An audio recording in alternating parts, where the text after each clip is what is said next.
بسم اللہ الرحمن الرحیم۔ بسم اللہ الرحمن الرحیم۔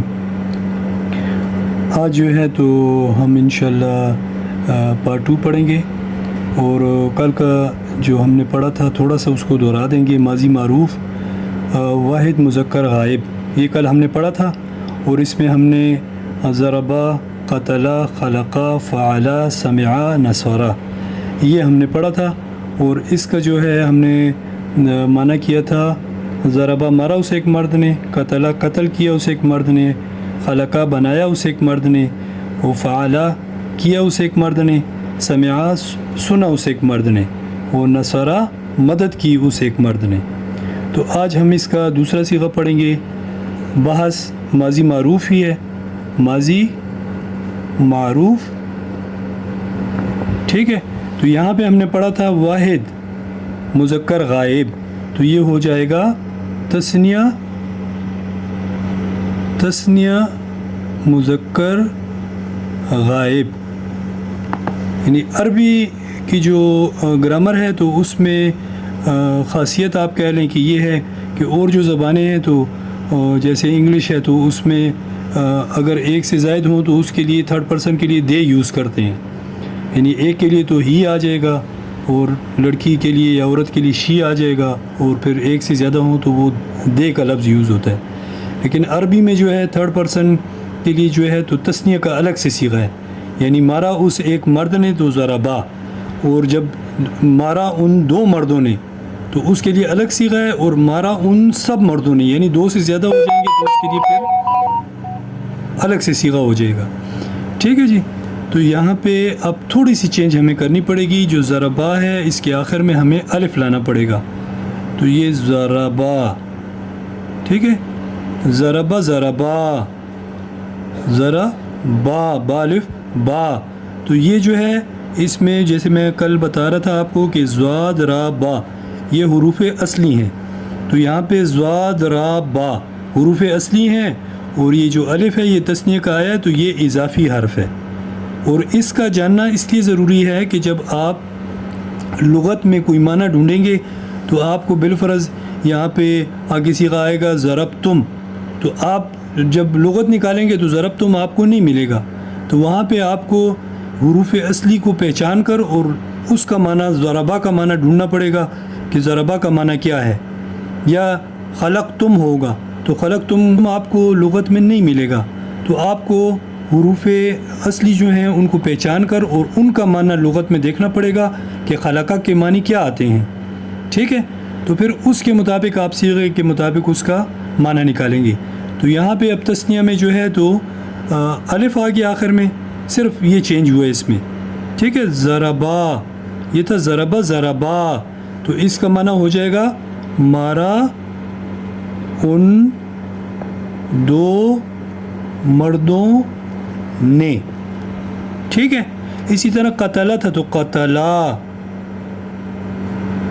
قتلا، تو قاف تا لام، اور اس کے ساتھ ہم نے تثنیہ کا الف بڑھا دیا، قتلا مطلب ہو جائے گا کہ قتل کیا ان دو مردوں نے۔ پھر اسی طرح ہم نے کیا تھا خلقہ، تو خلقہ مطلب کیا ہو جائے گا، دیکھیں یہاں پہ بھی خا لام قاف، تو اس کے ساتھ ہم نے تثنیہ کا الف بڑھا دیا، بس صرف یہی چینج ہو رہی ہے اس میں۔ تو خلقہ بنایا ان دو مردوں نے، ٹھیک ہے، اس میں تھا بنایا اسے ایک مرد نے، خلقہ بنایا ان دو مردوں نے۔ تو پھر اسی طرح فعلا تو فعلا تو کیا آئے گا معنی، کیا ان دو مردوں نے، ٹھیک ہے۔ پھر آ جائے گا جی سمعا تھا تو سمعا تو تثنیہ کا آ گیا، سنا ان دو مردوں نے، ٹھیک ہے۔ اور پھر آ گیا نصرہ کے ساتھ نصرہ